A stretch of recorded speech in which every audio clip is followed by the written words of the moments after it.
유치열 차장입니다. 예정된 대로 시간이 되었으니까 이제 그 웹세미나를 진행을 하도록 하겠습니다. 오늘은 정수처리 공정에서 소독능 및 소독 부산물을 계산하는 방법하고요. 핫폐수 처리 시설에서 화학물질 배출량 및 이동량을 산정하는 방법에 대해서 말씀드리도록 하겠습니다. 발표 순서는 다음과 같이 먼저 이제 정수처리하고 관련해가지고 좀 살펴보고요. 이어서 핫폐수 처리 시설에서 화학물질 배출량하고 이동량 산정에 대한 내용을 다뤄보도록 하겠습니다.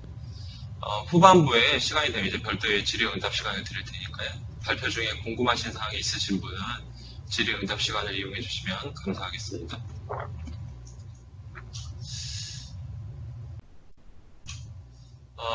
그럼 먼저 소독능하고 소독 부산물하고 관련해서 우리나라의 정수처리 기준에 대해서 살펴보도록 하겠습니다. 수도법 제28조의 그 정수처리 기준 도입 목적이 있는데요. 거기서 보게 되면 수도사업자는 수도를 통하여 음용을 목적으로 공급되는 물이 병원성 미생물로부터 안전성이 확보되도록 정수처리 기준을 지켜야 한다라고 명시가 되어 있습니다. 여기에서 정수처리 기준을 통해 관리하고자 하는 병원성 미생물이라고 하면은 바이러스나 지아디아 포낭, 크립토스포리디움, 난포낭과 같은 병원성 미생물을 얘기를 하는 거고요. 여기 지금 우측에 보이시는 것처럼 위에가 크립토스포리디움 난포낭이고요. 아래가 지아디아 포낭입니다. 포낭 형태로 되어 있죠. 이게 문제가 된 게 1993년 미국 미로키시에서 집단 발병 그 사례로 널리 알려지게 됐고요. 우리나라에서는 90년대 말에 그 바이러스 문제가 생기면서 이슈화되고 그로 인해서 다음과 같은 이제 기준이 생기게 된 거죠. 이 미생물들은 살모넬라나 장티푸스와 같은 기존의 그 병원성 세균과는 다르게 그 소독 내성이 매우 강합니다. 그래서 기존에 그 지표로서 대장균을 관리를 했었는데, 그 병원성 세균에 대한 지표로 대장균 위주의 관리를 했었는데, 이러한 방식만으로는 이들 병원성 미생물로부터 안전을 담보할 수가 없기 때문에 새로운 그런 기준이 필요로 하게 되었습니다. 또한 이들 그 병원성 미생물을 신속 정확하게 분석하기에는 시간도 많이 소요되고요. 전문 기술이라든가 분석 경험이 필요하기 때문에 여건상 이들을 직접적으로 수질 검사를 하기보다는 각 공정에서 제거 여부를 파악을 하고 정수처리 공정 자체를 이제 관리하는 방법으로 새로운 기준 설정이 필요해서 이러한 목적으로 정수처리 기준이 설정이 되었습니다. 그래서 이제 먹는 물 수질 기준하고 별개로 정수처리 기준이 있는 거죠.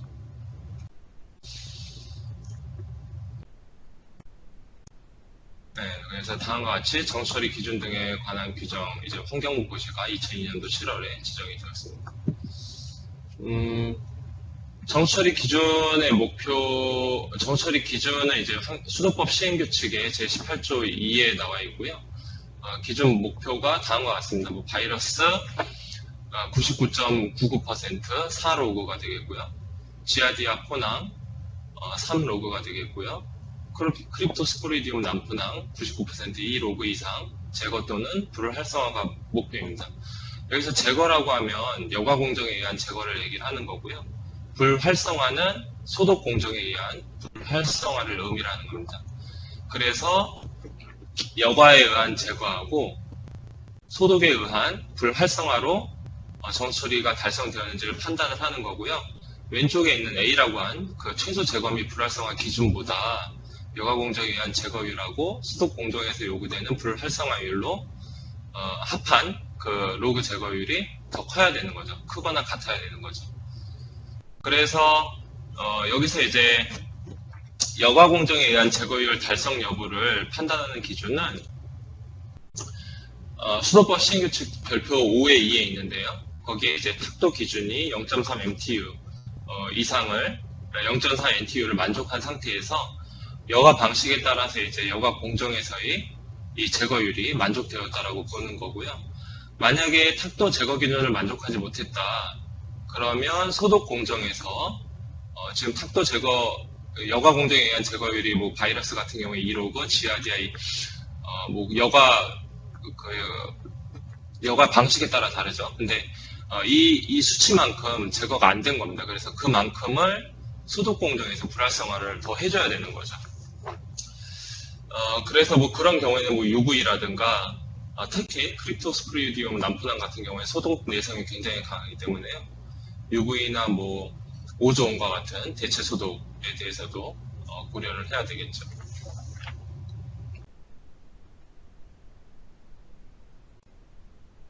다음은 소독능 계산 방법하고 소독 부산물에 대해서 한번 살펴보도록 하겠습니다. 소독능이라고 하면 그 능력을 얘기하는 거죠. 말 그대로 이제 소독 능력을 얘기하는 거고요. 미생물을 사멸시킬 수 있는 능력을 얘기를 합니다. 표현은 소독제의 농도 C, 미리그램 퍼 리터 단위를 쓰고요. 접촉시간 T, 분 단위가 분입니다. 그래서 C와 T의 고구를 표현을 해서 미리그램 퍼 리터 분으로 표시를 하고요.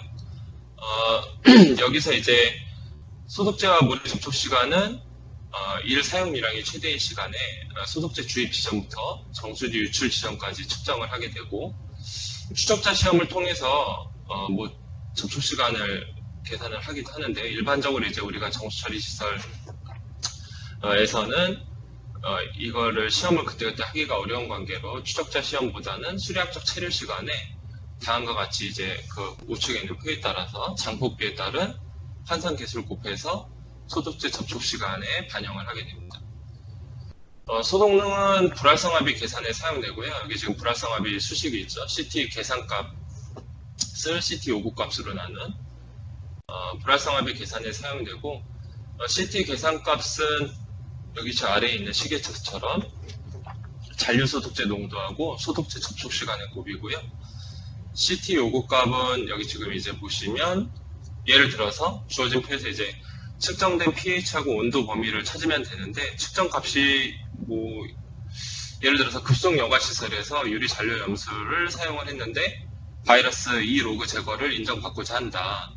그랬을 때 그러면 제일 왼쪽에 2로그라고 되어 있는 데서 pH가 7.5고 그러면 6에서 9인 그 행을 선택을 하면 되겠죠. 그 다음에 수온이 12도다. 그러면 10에서 15 사이, 그러면 해당되는 게 이 구간이 되겠죠. 이 구간을 직선화해 가지고 3에서 2 사이를 직선화해서 그 사이값 pH 7.5에 수온 12도 대략 2.6 정도 되겠네요. 그 2.6을 적용을 하면 되는 거죠. 이렇게 이제 계산을 할 수가 있는 겁니다. 불활성화비는. 그럼 이어서 소독 부산물에 대해서 한번 알아보도록 하겠습니다. 여기 이제 그 원래 명칭이 있는데, 영문에서와 같이 소독에 의해서 생긴 부산물입니다. 그래서 보시면 원수 내에 유기물이 존재하게 되는데, 이 유기물들이 소독제하고 반응을 하게 되면은 발암물질과 같은 인체 유해성 물질이 생성되는데, 이게 이제 소독제에 의해서 생성되는 부산물이기 때문에 소독 부산물 DBPS로 불리우고 있습니다. 소독 부산물의 종류에는 트리알로메탄, 할로초산과 같은 유기 부산물하고요, 브로메이트, 클로레이트과 같은 무기 부산물이 있습니다. 트리알로메탄하고 할로초산은 염소 소독 부산물이고요, 브로메이트는 오존, 클로라이트 같은 경우는 이제 이산화염소에 의한 소독 부산물이 되겠죠. 이런 이와 같이 소독제에 따라서 다양한 소독 부산물들이 발생을 하게 되는데요. 이런 소독 부산물의 그 수질 인자, 유기물이 되겠죠. 유기물하고 관련된 이제 인자값들이 살펴보면 TOC, 총유기탄소죠. TOC하고 UV254, 254, 그 다음에 알칼리도 등이 있고요. 운영 관련 인자로는 소독제 와 관련이 있으니까 소독능이 해당이 되게 되겠죠. 이처럼 이제 소독 부산물은 인체 유해성 때문에 우리나라에서는 현재 그 먹는 물 수질 기준을 살펴보면 소독제 및 소독 부산물 항목에서 총 11개 항목에 대한 수질 기준으로 설정을 해서 관리를 하고 있습니다.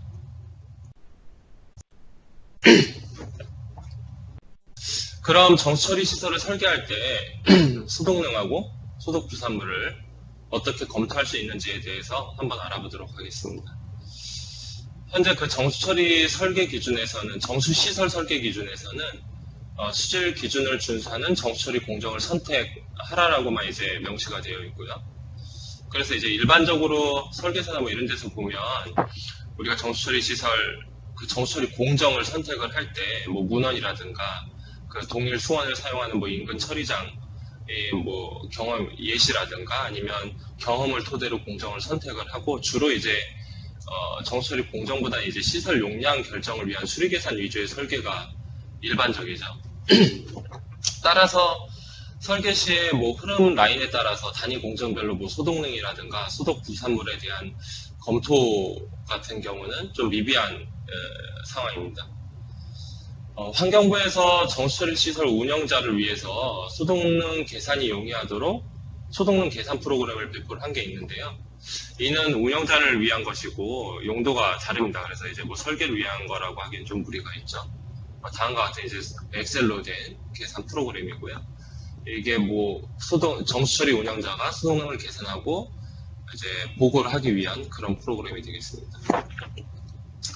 여기 이제 계산 프로그램 내에 주어진 단위 공정에 대해서만 계산이 가능하고 실제로 이 이전 버전 같은 경우에는 이제 막공정이 지원되지 않아서 지금 여기 보이는 게 이제 새 버전인데 2013년에 다시 배포를 했었죠. 공정 배치 구조를 파악하기 어렵습니다. 그냥 단순히 이제 그 값을 입력하는 거라 가지고요. 뭐 어떤 식으로 이제 구조가 공정이 구축이 되어 있는지 파악하기 힘들고요. 소독제별 소독능 차이 또한 뭐 바꿔가면서 볼 수 있지만 한눈에 보는 게 좀 어렵습니다. 그리고 이제 뭐 소독제하고 소독 부산물은 불가분 관계인데 여기서는 이제 소독능 계산만 이제 그 소독능이 충분한지 아닌지 여부만 파악하기 위한 용도이기 때문에 소독 부산물은 살펴볼 수가 없죠. 이건 원래 이제 뭐 용도가 다른 거니까 뭐 그렇다 치더라도 사실 이제 설계를 할 때 소독능하고 소독 부산물에 대해서는 그게 크게 고려를 하지 않는 게 현실입니다. 그러면 실제 이제 뭐 외국이라든가 이런 데서는 정수처리 공정 설계를 할 때 어떤 식으로 하고 뭐 어떤 그런 뭐 프로그램을 사용을 하는지 예시를 들어서 한번 보여드리도록 하겠습니다.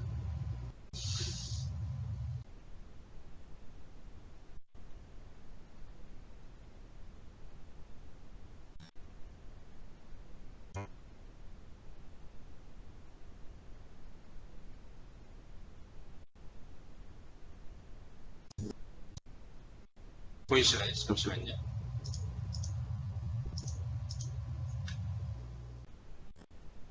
좀 화면이 잘 보이시나요? 제가 지금 그 와프로라는 프로그램을 공유를 해드리고 있는데 네, 됐습니다.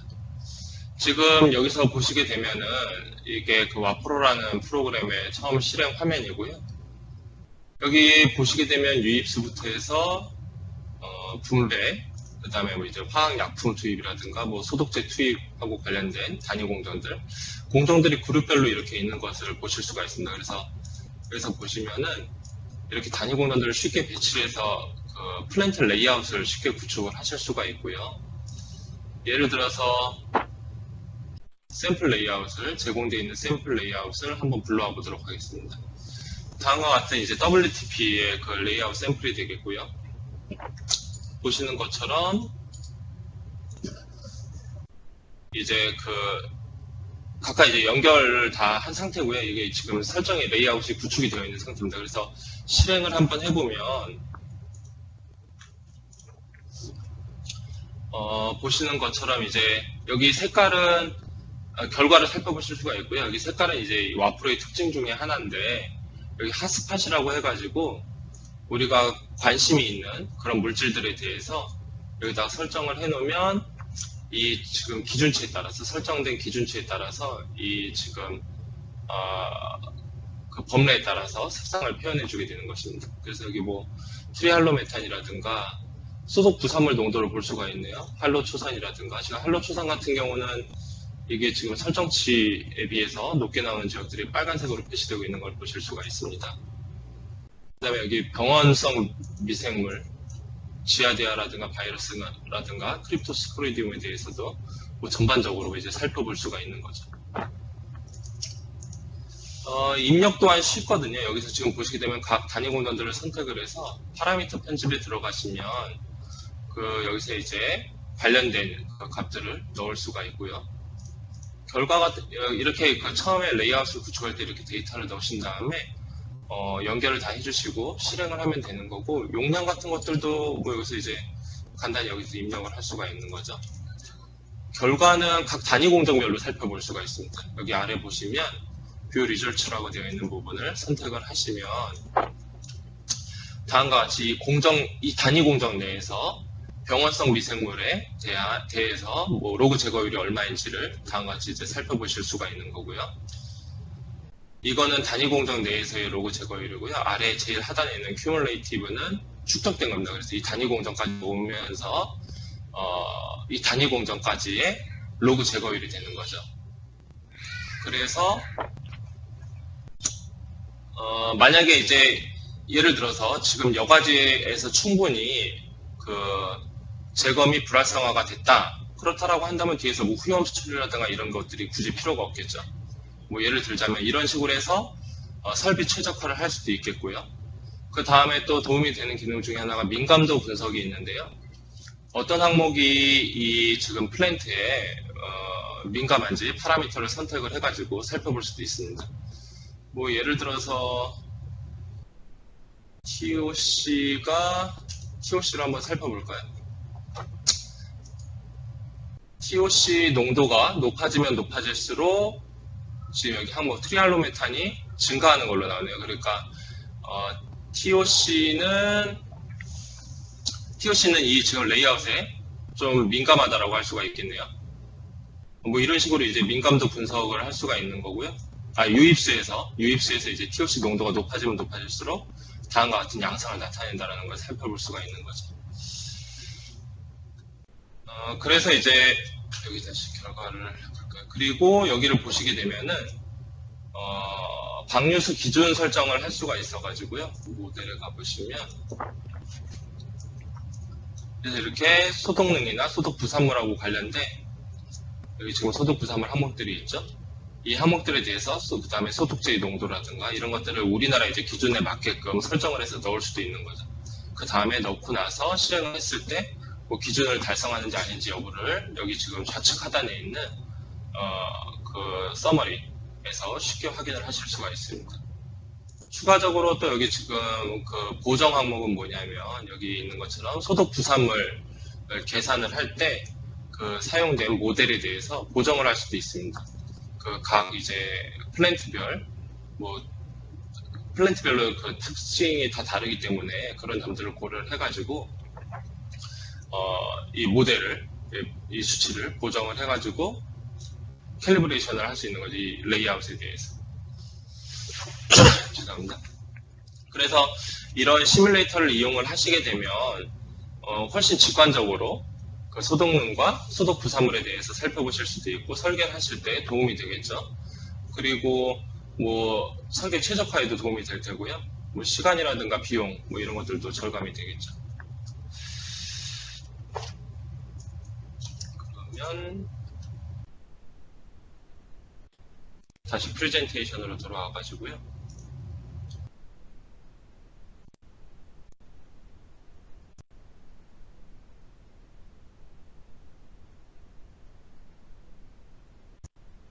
이어서 진행을 하도록 하겠습니다. 다음은 화학물질 배출량하고 이동량에 대해서 한번 살펴보도록 하겠습니다. 먼저 개우부터 살펴보도록 하겠습니다. 화학물질 배출량 조사 제도란 여기 보시는 것처럼 화학물질의 제조 또는 사용 과정에서 환경, 뭐 대기라든가 수계 토양으로 어디로 배출되는지 또는 이제 폐수나 폐기물로 이동하는 화학물질의 양을 그러니까 추적하기 위한 거죠. 그래서 파악해서 보고를 하도록 한 제도입니다. 제품이나 원료의 배출 손실량을 줄여서 뭐 기업한테 도움이 될 수도 있겠지만 무엇보다도 환경 오염을 최소화하는 게 목적이고요. 다음과 같이 이제 뭐 제조 공정이 있다, 그럼 대기로도 배출이 되고 뭐 토양이라든가 수계라든가 이런 식으로 이제 배출량이 있을 테고 처리 업체로의 이동량이 있겠죠. 이런 목적도 있고 우리나라가 OECD 가입국이 되면서 OECD 그 규제 중에 관련된 항목이 있어서 이 규제 항목을 이행하기 위해서 시행하게 된 그런 배경도 있습니다. 죄송합니다. 조사 대상으로는 그 대기환경보전법 또는 수질 및 수생태계 보전에 관한 법률에 의해서 대기, 수질, 배출시설 설치허가 및 신고를 한 사업장 중에 화학물질 배출량 조사 대상 업종에 해당되는 사업장이면 그 해당이 되는 거고요. 수도나 하폐수 처리업도 조사 대상 업종에 해당이 되게 됐습니다. 슬러지 그런 폐기물이 나오잖아요. 그리고 약품 투입도 하죠. 응급제라든가 뭐 이런 것들이 다 해당이 되게 되는 거죠. 조사 대상 이렇게 지금 해당이 되게 되겠고요. 조사 대상 화학물질은 지금 현재 415종 화학물질이고요. 취급량이 연간 1톤 이상일 경우엔 1그룹이라고 묶었고, 그래서 화학물질 1그룹하고 취급량이 연간 10톤 이상인 경우엔 화학물질 2그룹 이렇게 두 개의 그룹으로 나뉘어져 있습니다. 조사 대상은 대상 화학물질의 취급량, 그 다음에 배출량하고 이동량이 되겠습니다. 배출량 조사 대상 확인 여부는 다음과 같은 이제 절차에 따라서 이루어지게 되는데요. 만약에 이제 그 사업장이다. 그러면 이 사업장 여부에 해당되는지를 확인을 하면 되고요. 여기서 지침서라고 하면은 그 화학물질 배출량 조사 지침서라고 환경부에서 발간한 자료가 있습니다. 그 자료에 그 후단부에 그 별표가 있는데 거기서 참고를 하면 되겠고요. 그 별표 1에 따라서 해당되는 사업장인지 여부에 따라 이제 쭉쭉쭉 이제 해당이 되면은 끝으로 내려와서 1그룹, 2그룹 그 발생량이 있다, 배출량이 있다 그러면 그 배출량 보고 시스템을 이용을 해가지고 배출량하고 이동량을 산정하고 보고를 해야 되는 거죠. 아니라면 그 간이조사표 작성이나 제출로 간단히 대신을 하게 되겠습니다.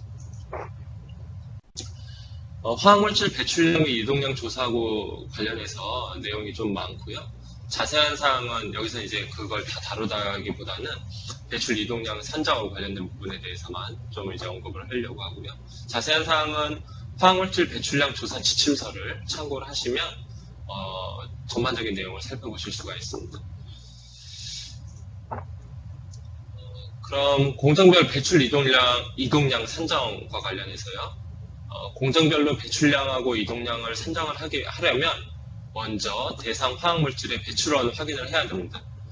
배출원 확인을 위해서 사업장 전체 공정을 단위 공정으로 구분을 해야 되고요. 단위 공정별로 뭐가 투입됐는지, 투입물질, 그 해당 단위 공정에서 어떤 게 생성됐는지, 생성물질 등의 물질 분석을 수행을 해야 됩니다. 그 다음에 조사 대상 화학물질이 함유되어 있는 물질을 취급하거나 물질이 생성되는 단위 공정을 선정을 해서 어디로 배출되는지 아까 얘기한 대기라든가 수기라든가 이런 환경 배출원을 파악을 하면 되겠습니다. 지금 우측의 그림은 예시가 되겠고요.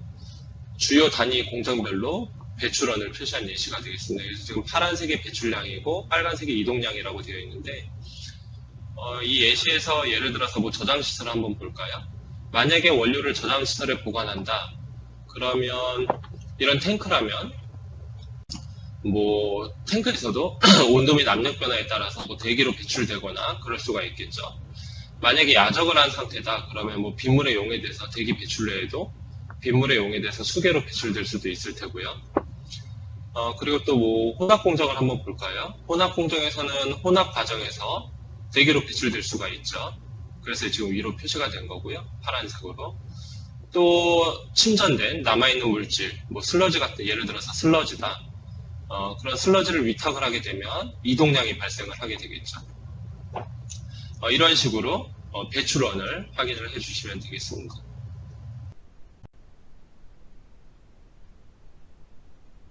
배출량하고 이동량을 산정하는 방법에는요, 다음과 같은 4가지 방법이 있고요. 직접 측정법은 굴뚝이나 폐수처리장, 폐기물의 배출량 산정에 효과적입니다. 두 번째 물질수제법은 특정 공정, 특정 배출원에 대한 배출량 산정 시 유용하고요. 세 번째 이제 배출 계수법은 밸브라든가 플랜지 펌프 등의 비산 배출원인 배관 시스템에서 사용을 하실 수가 있겠습니다. 마지막으로 이제 공학적 계산법, 오늘 말씀드리고자 하는 거고요. 공학적 계산법은 배출량 산정이 복잡한 시설에서 효율적이고 이제 핫패스 처리 시설이 이에 해당이 되겠죠. 산정 프로그램을 활용할 수 있다라고 되어 있습니다. 그러면서 이제 환경부에서 제시한 프로그램들 중에 그 배출량 조사 지침에 보면은 다음과 같이 뭐 트리윈이라든가 탱스라든가 워터9을 소개를 하고 있고요. 이 중에서 환경부에서 트리윈이라는 배출량 및 이동량 산출 프로그램을 개발해서 배포를 했고요. 여기 그 다음에 워터9 같은 경우는 EPA에서 만든 트리윈 같은 프로그램이라고 생각을 하시면 되겠습니다. 그래서 이제 폐수 처리 시설을 위한 그 배출량 산정 프로그램이고요. 각각 이제 차이가 있는 거죠. 트리윈 같은 경우에 이제 그 범용 배출량 및 이동량 산정 프로그램이고 핫패스 처리 시설 전용이 아닙니다. 그래서 이제 단위 공정 배치 확인이 어렵고 공정별로 선택을 해서 입력하는 것 또한 불편합니다. 지금 이게 트리윈의 화면이 되겠고요. 그래서 이제 그 단위 공정의 위치가 뭐 어디에 위치해 있는지 이런 걸 확인한다라기보다는 각각 이제 그 항목별로 그 공정 이름을 입력하고 그에 대해서 이제 발생 배출량이 얼마고 뭐 이런 것들, 화학 물질은 어떤 거고 이런 리스트를 작성하기 위한 용도로 생각을 하시면 되겠습니다. 그러니까 보고를 위한 용도도 마찬가지예요, 이것도. EPA의 워터9 같은 경우를 살펴보게 되면 폐수 처리 시설을 대상으로 한 프로그램이지만 단위 공정이 다양하지 않고요. 마찬가지로 이제 트리윈하고 유사합니다. 구조가 이제 그 리스트업만 되는 거고요. 공정의 배치 확인이라든가 이런 거는 불가능합니다. 또한 이제 영문으로 되어 있어서 사용에 다소 어려움이 있습니다. 톡스캠 같은 경우는 이제 제가 오늘 말씀드리고자 하는 핫패스 처리 시설에서의 화학물질 배출량하고 이동량을 산정하기 위한 시뮬레이터고요. 미국 EPA의 인증을 받은 프로그램입니다. 우리나라의 화학물질 배출량 조사제도 자체가 미국 EPA의 그 규정을 근간으로 하고 있고요. 트리윈도 EPA의 모델이라든가 이런 것들을 보완을 해서 만든 프로그램이 되겠습니다. 핫패스 전용 화학물질 배출량 산정 모델이고요. 워터9보다 훨씬 다양한 단위 공정을 지원을 하고 있습니다. 800여 가지 유기 화학물질하고 금속의 휘발 흡착 생분해 메커니즘 시뮬레이션을 통해 가지고 오염물질별, 단위 공정별 배출계에 따른 화학물질 발생량을 계산할 수가 있고요. 이거를 마찬가지로 아까처럼 한번 보여드리도록 하겠습니다.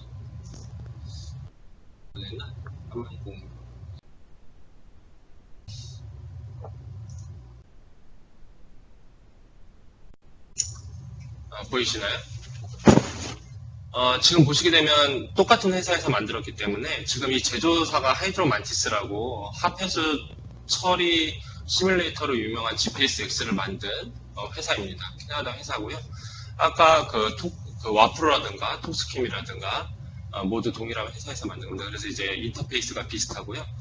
여기도 보시게 되면 단위 공정들이 왼쪽에 이렇게 그룹별로 붙어 있습니다. 그래서 보시는 것처럼 굉장히 핫패스 처리 시설에서 많이 쓰는 단위 공정들을 다 지원을 하고 있고요.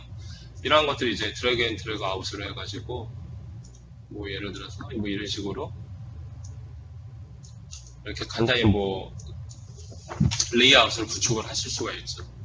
여기도 사전에 이제 제공되는 그 샘플 레이아웃이 있는데 이게 지금 하수 처리 시설이 되겠고요. 이거는 폐수 처리 플랜트가 되겠네요. 이런 식으로 이제 하수 처리 시설을 한번 살펴볼까요? 여기 보시게 되면 이제 대기 배출되는 부분이 위에 여기 굴뚝으로 표시가 되어 있죠. 그래서 각 처리 공정에서 발생되는 것들을 이렇게 지금 연결을 해가지고 다 연결까지 완료된 상태입니다.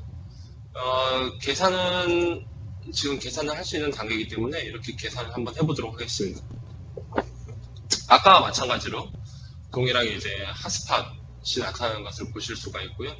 여기 표시대상 오염물질을 선택을 하게 되면은 뭐 아세톤이라든가 벤젠이라든가 클로로폼이라든가 지금 여기에 물질이 왜 이거밖에 없냐 하시면 여기서 지정을 하시면 됩니다. 처음에 파라미터 편집을 할 때 여기서 배출원, 우리 아까 대상 물질, 조사 대상 물질 확인하는 과정이 있었죠. 그걸 통해서 뭐 오염 물질이 다음과 같은 5개의 오염 물질이다. 이런 식으로 해서 이제 여기서 정리가 된 거라고 보시면 되겠습니다. 그래서 여기서 추가 삭제를 하실 수가 있고요. 여기 지금 오염물질 추가 제거는 여기 있는 데이터베이스에서 가져오는 거고, 여기 CAS 넘버라든가 이름으로 검색을 하실 수가 있습니다. 이 데이터베이스에서 지원하는 건 아까도 말씀드렸지만 800여 가지로, 아까 배출량 조사 지침에서는 415가지 종이었죠. 그거보다 훨씬 다양하고요. 그래서 실제로 이제 없는 그런 우리 뭐 국내 규정이 없어서 할 수 없는 것들조차도 여기서는 할 수가 있는 거죠.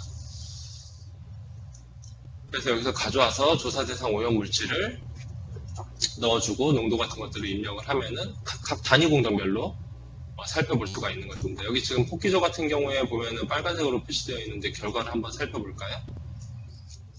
결과를 이 단위 공정에서의 계산을 위한 그런 뭐 수치, 바이오키네틱 뭐 이런 지금 상수들이, 개수들이 들어있는 거고요.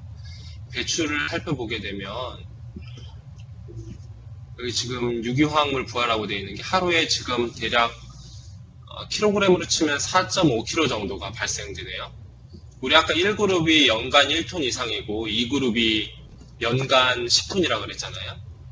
그래서 이제 뭐 클로로폼이 거기에 어디에 해당되는지를 보고 연간 1톤, 연간 10톤 규정에 이제 해당되는지 뭐 그런 것들을 따져보면 되는 거죠. 이건 단위 공정이고 최종적으로 배출되는 환경으로 배출되는 거기서 살펴보면 되겠습니다.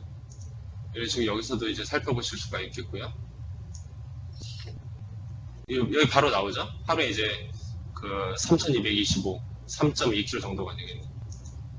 여기서 그러니까 제거되고 그 외에 나머지가 일로 포집돼서 나오는 게 되겠죠. 그래서 만약에 이게 기준을 넘는다 그랬을 때 여기 톡스캠의 주요 기능 중에 하나가 분석 중에 이제 백솔버라는 기능이 있는데요. 그러면 기준을 달성하기 위해서 원료 투입을 얼마를 뭐 줄여야 되나 뭐 이런 식으로 역으로 역산을 할 수도 있습니다. 그래서 만약에 오염 물질이 클로로폼이 너무 높다, 목표값이 그래서 여기 배출량을 뭐 낮춰야 된다, 총 배출량을 뭐 1000 정도로 낮춰야 된다. 그래서 계산을 하게 되면은 지금 이건 적절한 값이 아니기 때문에 계산을 못한 거고요. 질량 대기 배출량이 아니라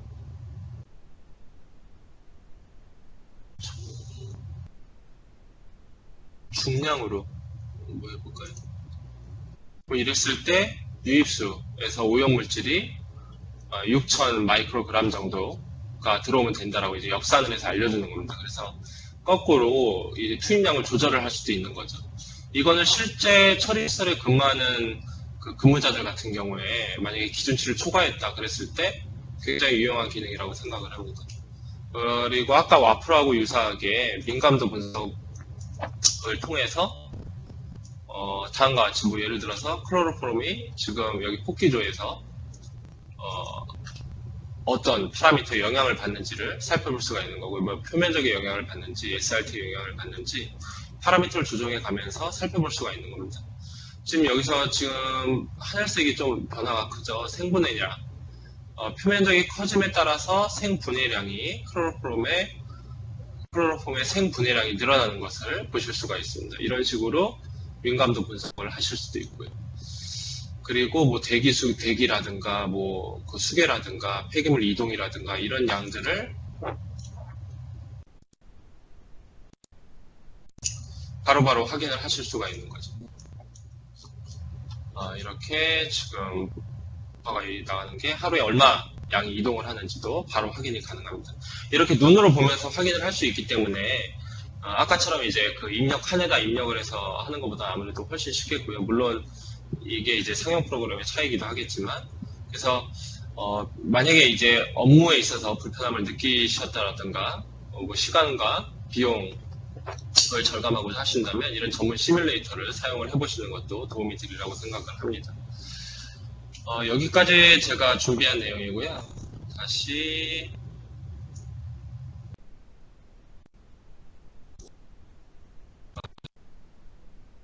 지금 시간이 조금 남았는데 5분가량 남았는데 제가 발표한 내용 중에서 궁금하신 사항이 있으면 답변을 해드리도록 하겠습니다.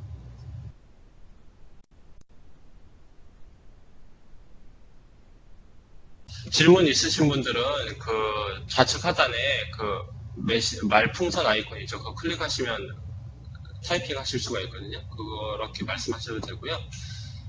왼쪽 상단에 하단에 그 마이크 버튼을 클릭하셔서 마이크 기능이 지원되는 분들은 음성으로 말씀하셔도 무방하겠습니다.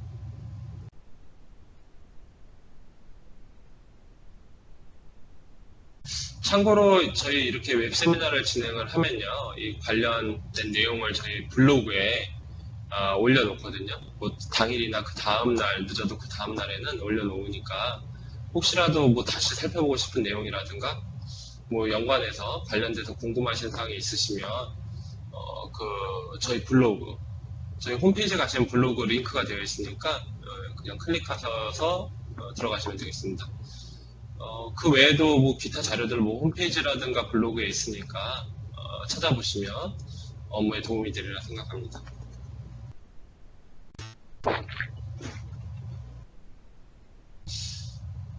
궁금하신 사항이 없으신가요?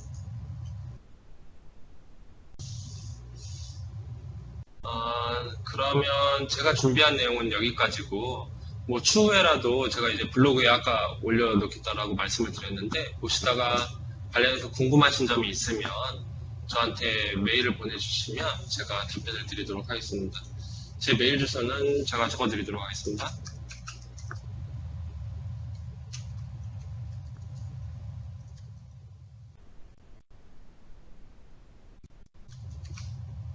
메일로 이제 보내주시면 제가 답변을 드리도록 하겠습니다.